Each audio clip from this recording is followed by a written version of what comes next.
जय हिंद, जय भारत प्यारे साथियों। तो कैसे हो आप सभी? आशा करती हूँ आप सभी बहुत ही अच्छे होंगे और आपकी पढ़ाई भी बहुत ही अच्छी चल रही होगी। तो बच्चों, आज की क्लास में मैं लेकर आ चुकी हूँ class 12th physics 10 VBI short question. कुछ बच्चे कितने दिन से मुझे बोल रहे थे और कमेंट भी कर रहे थे कि दीदी प्लीज सब्जेक्टिव का क्लास लाइए। तो बच्चों, आज फाइनली मैं आप सबके लिए लेकर आ चुकी हूँ 10 VBI शॉर्ट क्वेश्चन, जो कि हमारे बोर्ड एग्जाम में हर बार पूछा गया है। तो ये क्लास तो बहुत ही इम्पोर्टेंट होने वाली है, इसलिए आप सब इस क्लास को लास्ट तक देखना और सभी प्रश्नों को याद कर लेना, ठीक है? तो चलिए पहला नंबर सवाल देखते हैं कि क्या बोल रहा है। यहाँ पूछ रहा है कि विद्युत विभव। आपके एग्जाम में ऐसे पूछ सकता है कि विद्युत विभव क्या है या फिर विद्युत विभव को परिभाषित करें। तो हम आंसर क्या देंगे? ये लिखेंगे कि एकांक आवेश को अनंत से विद्युत क्षेत्र के किसी बिंदु तक लाने में किया गया कार्य उस बिंदु पर विद्युत विभव कहलाता है और इसका ऐसे ही मात्रक वोल्ट होता है तथा इसे V से सूचित किया जाता है। ये अगर शॉर्ट क्वेश्चन पूछे तो इतना ही लिखना, आपका 2 नंबर कोई नहीं छीन सकता, ठीक है?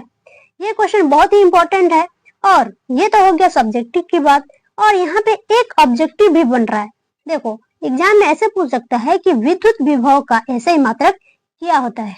अगर आप सब ये क्वेश्चन को याद रखेंगे तभी तो लिख पाएंगे ना। तो अगर पूछेगा कि विद्युत विभव का ऐसे ही मात्रक क्या होता है तो हम क्या बोलेंगे कि वोल्ट होता है ना? चलिए, यहाँ इंग्लिश मीडियम के लिए भी है कि electric potential, the work done is bringing a unit charge from infinite to any point in the electric field is called electric potential at that point. Its SI unit is volt, it is denoted by V, ठीक है? English medium वाला भी याद कर सकते हैं, ठीक है? चलिए अगला नंबर सवाल देखते हैं। दूसरा नंबर सवाल है चालकत्व। यहाँ चालकत्व है तो हम आंसर क्या देंगे? किसी पदार्थ के विद्युत प्रतिरोध के व्युत्क्रम को चालकत्व कहते हैं। इसे C से सूचित किया जाता है। यहाँ इंग्लिश मीडियम के लिए भी है, आप सब याद कर लेना, ठीक है? चलिए अगला नंबर प्रश्न देखते हैं। तीसरा नंबर प्रश्न पूछ रहा है लॉरेंज बल।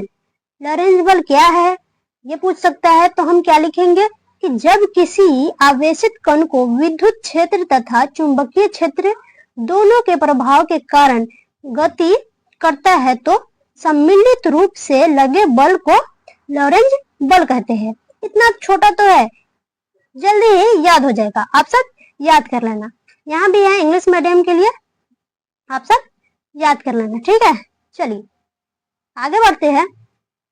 फोर्थ नंबर सवाल पूछ रहा है विद्युत चुंबकीय प्रेरण। विद्युत चुंबकीय प्रेरण क्या है वो बतानी है, तो यहाँ लिखेंगे कि किसी चालक से संबंध चुंबकीय क्षेत्र में परिवर्तन होने के कारण विद्युत वाहक बल उत्पन्न होने की घटना को विद्युत चुंबकीय प्रेरण कहा जाता है।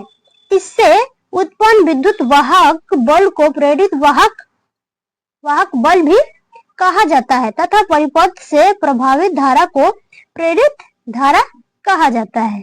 यहाँ इंग्लिश मीडियम के लिए है, जो भी इंग्लिश मीडियम से पढ़ते हैं वो इसे भी याद कर सकते हैं, ठीक है? चलिए अगला नंबर सवाल है चुंबकीय क्षेत्र। चुंबकीय क्षेत्र क्या है वो है पता नहीं है, तो यहाँ पे लिखा गया है कि किसी चुंबक या धारावाही चालक के चारों ओर का वह क्षेत्र जिसमें चुंबकीय प्रभाव का अनुभव किया जा सके उसे चुंबकीय क्षेत्र कहा जाता है। इसका ऐसा ही मात्रक टेस्ला होता है, इसका एक अन्य मात्रक गॉस होता है, ठीक है? देखिए यहाँ इंग्लिश मीडियम के लिए भी है, याद कर लेना। चलिए आगे बढ़ते हैं। 6 नंबर सवाल है कि चुंबकीय फ्लक्स। चुंबकीय फ्लक्स क्या है, तो चुंबकीय क्षेत्र में रखे किसी पृष्ठ से अभिलंबवत गुजरने वाली चुंबकीय बल रेखाओं की संख्या को चुंबकीय फ्लक्स कहा जाता है। इसे Φb से सूचित किया जाता है। जो ये चुंबकीय फ्लक्स है इसे Φb से सूचित किया जाता है। यहाँ इंग्लिश मीडियम के लिए भी है, पढ़ लेना, ठीक है। चलिए 7 नंबर सवाल देखते हैं। पूर्ण आंतरिक परावर्तन। पूर्ण आंतरिक परावर्तन क्या है? तो हम लिखेंगे कि जब प्रकाश की किरणें सघन माध्यम से विरल माध्यम में प्रवेश करती है तथा आपतन कोण का मान क्रांतिक कोण से ज्यादा हो तो प्रकाश की किरणें पूर्णतः सघन माध्यम में लौट आती है। प्रकाश द्वारा प्रदर्शित इस घटना को प्रकाश का पूर्ण आंतरिक परावर्तन कहते हैं। पूर्ण आंतरिक परावर्तन के आवश्यक शर्तें एक में दिया गया है, ए में प्रकाश को सघन माध्यम से विरल माध्यम की ओर होना चाहिए, और दूसरा में है कि आपतन कोण का मान क्रांतिक कोण से अधिक होना चाहिए, है ना। यहाँ इंग्लिश मीडियम के लिए भी है, देख लो, टोटल इंटरनल रिफ्लेक्शन, ये आप सब याद कर लेना, ठीक है। और हाँ, आप सब क्लास को लाइक अभी तक नहीं किए हैं तो कर दो, क्योंकि इतना मेहनत करते हैं, 1 लाइक तो बनता है ना। देखो ये याद कर लेना आप सब।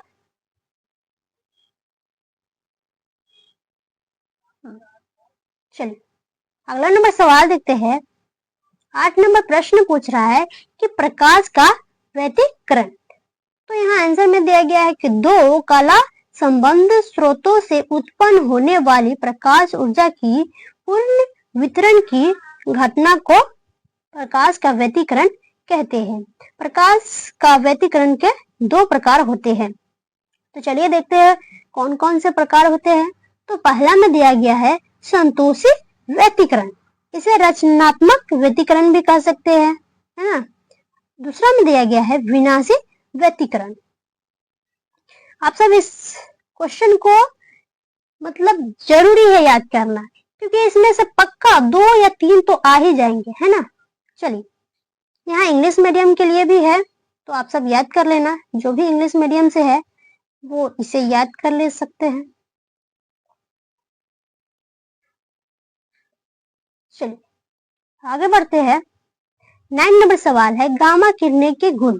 गामा किरणें के कौन कौन सी गुण होती है वो बतानी है। तो यहाँ दिया गया है यह विद्युत चुंबकीय तरंग है, ये एक गुण हो गया। आप कैसे लिखोगे, जैसे एग्जाम में पूछ दिया अगर ये क्वेश्चन, तो 9 लिखकर आंसर दे देना और नीचे में गुण लिख के अंडरलाइन कर देना। उसके बाद यहाँ ए या फिर एक ऐसे 2 देके पॉइंट देके लिखना। एक में लिखना यह विद्युत चुंबकीय तरंग है, दूसरे में लिखना इसमें कोई आवेश नहीं होता है, और तीसरे में यह निर्वात में प्रकाश की चाल से चलता है। और फोर्थ में क्या लिखेंगे, तो यह विद्युतीय क्षेत्र तथा चुंबकीय क्षेत्र किसी भी विक्षेपित नहीं होती है, ठीक है। अगर ये आप सब ऐसे लिख दोगे तो आपका 2 नंबर कोई नहीं छीन सकता, है ना। चलिए आगे बढ़ते हैं। यहाँ पे इंग्लिश मीडियम के लिए भी है, आप याद कर लीजिएगा, प्रॉपर्टीज ऑफ गामा रेज, तो ये लिख देना, ठीक है। चलिए अगला नंबर सवाल देखते हैं। आज का लास्ट सवाल, 10 क्वेश्चन था तो 10 का 10 हो गया ना, तो ये लास्ट है लेजर किरणों की गुण। लेजर किरणों की, वहां गामा किरणें की गुण पूछ रही थी, यहाँ पे लेजर किरणों की गुण। तो पहला में हो जाएगा यह एक वर्णीय प्रकाश देता है, दूसरा में इनकी ऊर्जा बहुत अधिक होती है, तीसरा में है कि ये एक ही तरंगदैर्घ्य के प्रकाश से उत्सर्जित करते हैं, चौथा में दिया गया है यह बिना फैले काफी दूर तक जाता है। इंग्लिश मीडियम में भी है, यहाँ पे आप सब याद कर लेना, प्रॉपर्टीज ऑफ लेयर रेज, ये सब याद कर लेना। एक में ऐसे लिख देना, दूसरा में भी है, तीसरा में भी, चौथा में भी, ठीक है। चलिए आज के लिए इतना ही। अगर आप सब बोलोगे कि और भी सब्जेक्टिव चाहिए लॉन्ग या शॉर्ट, तो वो भी अगले क्लास में मैं लेकर आऊंगी, ठीक है। अगर आप सबको ये क्लास अच्छा लगा हो तो लाइक करना, कमेंट करना, और इस चैनल पे अभी नए हो तो सब्सक्राइब करना, ताकि हम फिर अगले क्लास में मिल सके, है ना। चलिए तब तक के लिए बाय बाय, फिर मिल